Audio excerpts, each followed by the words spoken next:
근데 그게 다 끝까지요. 끝까지. 그때 내 친구가 이거 이대로 있을 일 아니고 그 당시 외국 가는 유일한 하나의 길이 있어요. 문교부 유학 시험이라고도 하고 고시라고도 하고. 그러다 보니까 1년에 정부에서 보내는 티어가 있었어요. 170명. 네. 한 5,000명 정도가 응시를 해요. 굉장한 경쟁률이네요. 그럼 국사도 시험 보고 뭐 보는데 그 시험에 합격을 했어요. 그래서 외국을 가게 된 거예요. 교수님의 생애 자체도 너무 극적이고 네. 너무 은혜롭고 그래서 듣다가 보니까 그냥 시간이 훌쩍 지나갔습니다만 이제 아무리 시간이 갔어도 교수님을 통해서 이 연구원을 통해서 변화된 사람들의 또 다른 사람들의 간증도 조금 들었으면 좋겠습니다. 근데 우리 연구원이 생긴 지가 18년 됐거든요. 네. 18년 됐는데 난 신학교에서 강의할 때 네. 몰랐어요. 이런 일이 있으리라고는 꿈에도 생각 못했어요. 그런데 마음속에 상처가 응어리가 녹아지다가 보니까 의학적으로 포기해버린 장님이 눈을 뜨는 거예요. 앞에서. 심리적인 문제가 또 그렇죠. 있었군요. 그 장님이 눈을 뜨고 난 벙어리가 말을 하는 거예요. 우리 이사야 35장 5절 6절 보면요. 그때 속에 뭐 앞을 보지 못하는 사람이 앞을 보게 되고 뭐 말을 못하는 사람이 말을 하게 되고 뭐 이제 이 전원자가 뭐 사진같이 뛰게 되고 근데 그 직접적인 그 말씀이 우리 눈앞에서 18년 동안 18,700명이 거쳐갔는데 이걸 책으로 쓰자면 이걸 개인적인 얘기니까 못해요. 그런데 기적이요. 안진뱅이가 뛰는 거예요.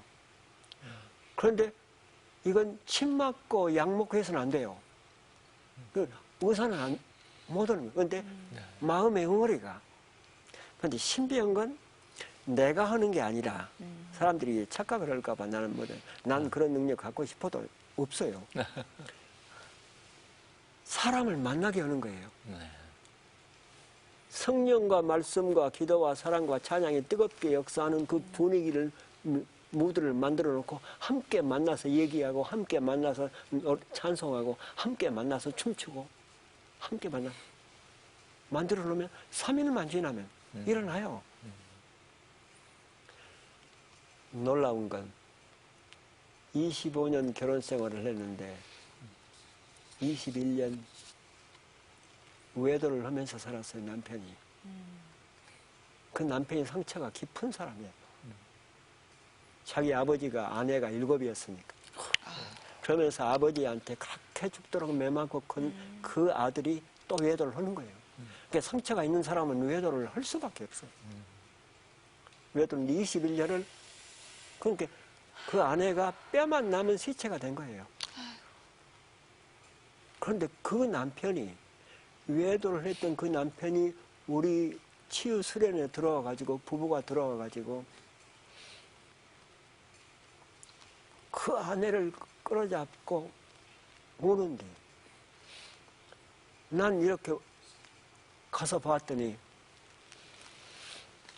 입술을 깨물리면서 그 피를 토해내는데 그 피가 톡톡톡톡톡 이 하얀 피에 막 정신. 내가 당신한테 어떻게 했는데, 내가 당신한테 어떻게 했는데, 내가 무슨 말로 당신한테 용서를 빌겠는가. 나중에 그 아내가 그 남편을 끌어잡고 피 묻은 티에다 얼굴을 붓으면서 악을 쓰는데 이 말 한마디 들으려고 지금까지 살았어. 근데 그게 10년 전이거든요. 10년이 지난 지금도 그 남편은 25년 만에 자기 아내를 처음 봤대요. 그전에는 아무 감각이 없이 외도했대요. 그리고 당연히 권리가 있는 거죠. 그래야 자기는 살았고. 근데 딱 그 성령과 말씀과 기도와 사랑과 사람과 함께 울리고 막 울고 춤추고 그러다 보니까 자기 아픔이 아버지의 아픔이 쫙 사라지는데 사라지면서 아내가 보이더라는 거야. 지금도 그분은 자기 아내한테 밤이면 끌어잡고 내가 예수님을 일찍 만났더라면 초강지체가 이렇게 귀한 줄 알았을 것입니다. 항아리 만들기 운동이라는 건 뭔가요? 좀 소개를 좀 해주시면. 제가 우리나라가 남북이 갈라져 있잖아요. 네. 이제 60년 이상을 남북이 갈라지니까 세계적인 기적 같은 나라요. 도저히 있을 수가 없는. 남북 통일이 왜 안 되냐 했더니 이스라엘 지도자를 만났어요. 한국이 왜 남북 통일이 안 되냐 그래서 주위 강대국이 한국 통일을 원치 않아서 안 된다고 그랬어요. 그랬더니 주위 강대국은 천년이 지나가도 한국 통일을 원치 않는데요. 그렇겠죠. 당연하죠. 한국엔 사람이 없대요. 남과 북을 품에 안아버릴 수 있는, 그 녹여버릴 수 있는 사람이 없대요. 그 사람은 교회에서도 못 만든대요. 학교에서도 못 만든대요. 가정에서만 만든대요. 가정에서만 만든대요. 근데 그게 시편 112편 1절 2절에 나와요. 할렐루야 여호와를 경외하며 그 계명을 크게 즐거워하는 자는 복이 있도다. 그 말이 무슨 말인 거니? 자녀들 앞에서 싸우지 않고 자녀들 앞에서 기도하는 모습 보여주고 성경 읽는 모습 보여주고 서로 존경하고 사랑하는 모습을 보여주는 부모는 복이 있단다. 그 구절이에요. 1절이. 근데 2절에 그런 부모를 보고 자란 자식은 그 후손이 땅에서 강성합니다. 강성이란 히브리 말이 깃보르 가발인데 그 말에 뭐가 있냐? 한 민족을 품에 안고 녹여버릴 수 있다. 강성이란 말 속에 꼭 민족이란 말이 들어가요. 한 민족을 끌어갈 수 있는 특성을 갖는다. 두 번째로 사람을 이 감동시키는데 그게 민족이에요. 우리가 정치를 올바로 만들고 학교를 올바르게 만들려면 우리 교회, 한국 교회를 정말 이 살아있는 교회를 만들려면 사람 만들어야 돼요. 그러려면 큰 사람 만들어야 돼요. 니패 내패 하지 말고. 그런 말이 있대요. 우리 한국 사람들 3일 굶고는 산대요. 네, 나무 잘 사는 건 죽어도 못 본다. 그런데 기도하는 부모, 성경 있는 부모, 서로 존경하고 사랑하는 부모를 보고 자라면요. 나무 잘 되는 거 좋아요.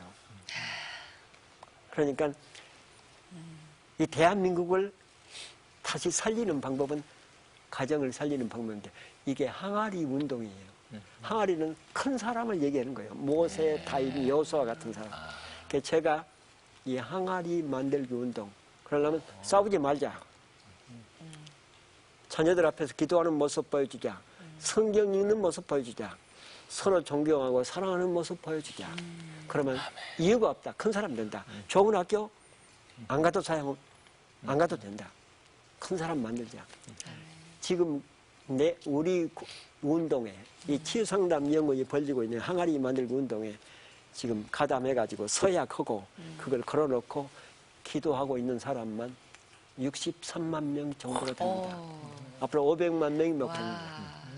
뭐 틀림없이 항아리 같은 인물들이 나올 것 같아요. 앞으로 37년 네. 지나면 네. 한국은 달라질 겁니다. 네. 이제 37년이 지나면 우리 운동에서 나온 그 인물들이 대한민국을 끌어가게 될 겁니다. 아마 그때 전부 다 저 집도 전부 다 교회 다니는 집에서는 왜 이렇게 인물이 나오지? 그런 소문이 퍼지게 될 겁니다.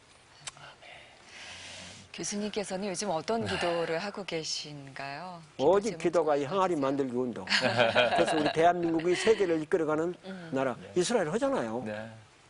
우리 중국 두려워할 필요가 없고 일본. 내 앞에서는 항아리 만들기 운동 앞에서는 중국 저거 아무것도 아니에요. 미국도 아무것도 아니고 일본도 아무것도 아니에요. 우리가 이 항아리 만들기 운동 해가지고 사람만 많이 키워내면 대한민국이 세계를 이끌어가는 나라 됩니다. 아멘. 아유, 교수님 말씀 듣다가 보니까 그냥 시간은 어떻게 지나가는지 모르겠습니다. 네. 고맙습니다. 여전히 울리셨고요. 네, 고맙습니다. 앞으로도 수많은 분들이 우리 교수님 강의와 또 간증과 이런 것을 통해서 감동받고 자신의 가정들을 올바로 회복시키고 세워갔으면 좋겠습니다. 고맙습니다. 저희가 함께 네. 기도하도록 노력하겠습니다. 감사합니다. 예, 건강하십시오. 고맙습니다. 예. 네. 영성훈련을 통해서 하나님의 방법으로 본인의 상처를 치유하시고 그리고 그 방법으로 하나님의 손길을 담아 또 다른 분들의 아픔을 치유하고 계신 교수님 만나면서 정말 내면의 상처로 고통받는 사람들을 섬기고 계시는 정태기 교수님 기도하시는 대로 앞으로 큰 인물들 많이 나왔으면 좋겠다. 저도 그렇습니다. 함께 기도했습니다. 그렇습니다. 간장종지가 아니고요. 항아리 큰 인물 만드는 그 운동이 우리 한국 사회를 변화시키고 한국 교회 이미지 땅에 떨어진 한국 교회를 변화시켜 갔으면 좋겠다 그런 생각해 봅니다. 새롭게 하셔서 홈페이지에 들어오시면 또 여러분들의 감상 올려주시면 고맙겠습니다. 네. 저기 뭐죠? 카카오톡. 카카오톡에도 네. 올려주시면 감사하겠습니다. 카카오택을 실행하시고요. 플러스 친구 검색에서 CBS 입력하시면 CBS TV 나오는데요. 친구 맺기 하시고 시청 소감 올려주시면 되겠습니다. 네, 새롭게 하셔서 오늘 여기까지입니다. 다음 시간에 또 뵙겠습니다. 시청자 여러분, 안녕히 계십시오. 시편 112편 1절 2절에 나와요. 할렐루야 여호와를 경외하며 그 계명을 크게 즐거워하는 자는 복이 있도다. 그 말이 무슨 말인 거니? 자녀들 앞에서 싸우지 않고 자녀들 앞에서 기도하는 모습 보여주고 성경 읽는 모습 보여주고 서로 존경하고 사랑하는 모습을 보여주는 부모는 복이 있단다. 그 구절이에요. 1절이. 근데 2절에 그런 부모를 보고 자란 자식은 그 후손이 땅에서 강성합니다. 강성이란 히브리 말이 깃보르 가발인데 그 말에 뭐가 있냐? 한 민족을 품에 안고 녹여버릴 수 있다.